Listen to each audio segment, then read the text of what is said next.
what's your allure to Porsche, and how did that kind of like strike a chord with you? In general, I think to me Porsche is a metaphor for life, because in life you can't pick your parents, you can't pick your DNA, so you try to make the best with what you've been given. Mm-hmm. And Porsche to me is very similar to that, because they were born out of this funny little car that had, the engine in the wrong Mm-hmm. place and round lights in the front. And they had all these parts, and then someone thought, I want to build myself a more interesting car, but all he had was what he inherited, right? Yeah.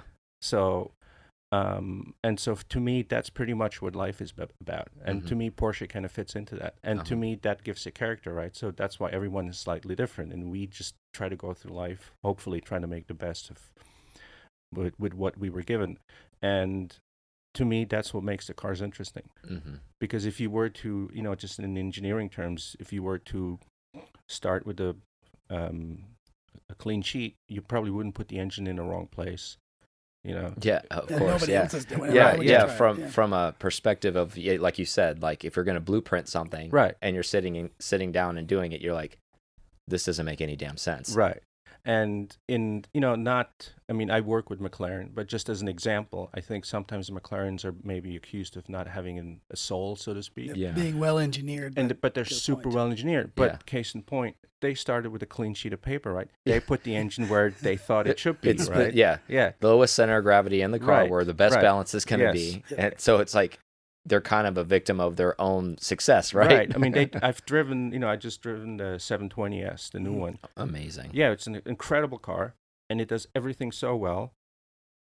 And to be honest, you get out and you go like, yeah, I mean, it's awesome, right? Yeah. But I'd still kind of want to get in my quirky 68 Yeah. because it's just more fun to drive, It Mhm. has more character to me. Yep. Yeah. So, and I think that to me is what's appealing about Porsche in general. Yeah, almost maybe like the flaws are relatable, right? Because Yeah, as human absolutely. beings, we're not perfect. Right, and that's what sets us apart, right? Uh-huh. Some of them bigger flaws than others. You try to work with it. Yeah, and some of the flaws we like that certain people have, and other Right, flaws absolutely. we don't I like. think that's what makes it interesting. So, and what I also like about Porsche in general, you have this incredible variety. You look back over 70 years, Mhm. I mean, the engine's not always in the back. I mean, that's just case in point 911, but you have the 914, and then you have the Correct, yeah. 912s, and the 356s, and then you have the mid-engine cars, you have the race cars.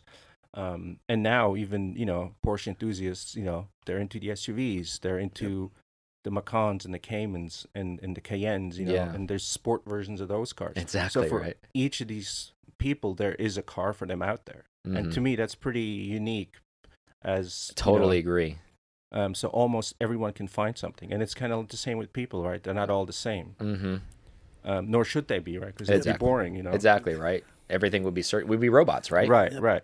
We So- have nothing new. Right. So I think from that point of view, just why Porsche, to me, it's kind of like the closest thing as if, if people were cars or Yeah. cars were people. Yeah, that's a good analogy. I like that because I think of those similar things because I like that it's not perfect, right? I Right. like that I have to work the car. I like Right. that it makes a funky sound. I like Right, that right. there's certain smells and There's the still a key I have to turn. yeah, Right, right. the imperfections become characteristics of Right. the car. And also, like, even if you're just into I mean, obviously from a design point of view, it gives you a very unique shape Mhm. in terms of the packaging, for instance, right? But then also in terms of driving technique, let's say if you're really into the driving and you really want to get into it, it requires a different technique. Yeah. You do drive a short wheelbase car a little bit differently than a mid-engine car. Mhm. There are things you get into with weight transfer and trail braking and all these kind of things that make the cars what they are. Absolutely. And and some of them, and we all know, lift off oversteer and Yeah. Have balls when you go through the turn, Right, right? right. Get in that. Power in. right, or some people complain about like it doesn't turn in, there's understeer, because the weight's in the back. But Mhm. there's ways to come around that. If you know how to drive a car properly, keep the weight in the front, it turns in, like no other car does. Exactly. Exactly. And then since you do have the weight in the back, you when you do step on it, all of a sudden there's traction because Exactly. this weight is in it back. Exactly. Because you So- can power in like Right. when other cars can't power in. Right. So I think from that point of view, it's almost like, again, it's like a person, the people in your life who you're closest to, tend to be the ones who challenge you too. Mm-hmm. And cars, like to drive a Porsche well, there is a little bit of a learning curve. There is a challenge to it. And I think once you kind of are able to master that, you kind of make more of an emotional connetion to it, because Yeah. you've kind of, not that you've overcome this huge Yeah. obstacle, but it's But you've just, accomplished something, yeah, right? you've accomplished something. You've it feels more like you've actually you're bonding with it. Exactly. Where you've kind of achieved something where you're like, okay, I know how you work, and now I know how to work you. Right. Instead of like, not to take anything away from the car, and we're not saying anything like that, but as far as a McLaren, where it's so well engineered, a very unskilled driver could get behind the wheel of that car and drive it very efficiently. It feels Right. like a superhero. I mean, you could say the same thing about a 918, to be honest. Well, Yeah. that's a great point because that car is in that category. So if we're talking Right, like yeah, at that you're level, right. like if we go, okay, let's talk about, pre-water cooled cars. Right, like right. you got to earn your keep. For right? sure, yes, for sure. I mean, So, and I think a lot of that visceral feel, a lot of us that have experienced that or are continuing to experience that, I think that speaks to a lot of us, right? no, for sure, and it's also kind of like part of this club or the fraternity. It's like Mhm. if I can follow a GT3 in my '68, to me that's just as good. I agree. Yeah, I could follow that line. Right. Yeah. Whatever. So I think that's kind of where the fun comes from. Yeah. And and obviously, since Porsches are so popular, the brand is so popular, just in terms of return on,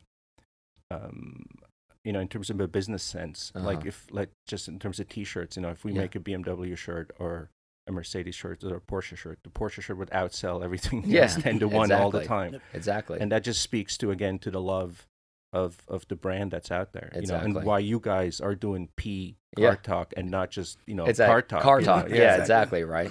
Yeah, because it is like a cult following. It's like a brotherhood. It's a frat. However you want to, whatever name you want to slap onto it, it's those things. Right. It is those clubs. I mean, there's races that have spawned just because of the Porsche following. Right. Right. And I think what's interesting too is if you think about all these, like yesterday at Luft, right? We all Mhm. have Luft hangover now. Exactly. Right. But if you walked around these different areas, Mhm. you saw these almost not brand on its own, but they kind of had, you have the 914.6s, and then you have the early cars, and you have the roofs cars, Yeah. the roof cars, and then you have the slant nose, and then you have the turbos, and the 935s, and the race cars. Exactly. I can't really think of another brand where you could have such a show with that many different, where you would have, here are 20 race cars, here You're are 20 right. different. to go deeper and yeah. layers into the brand, Yes, just not and even a like brand. the little subcultures, Mhm. like it or not, there is no equivalent car brand that has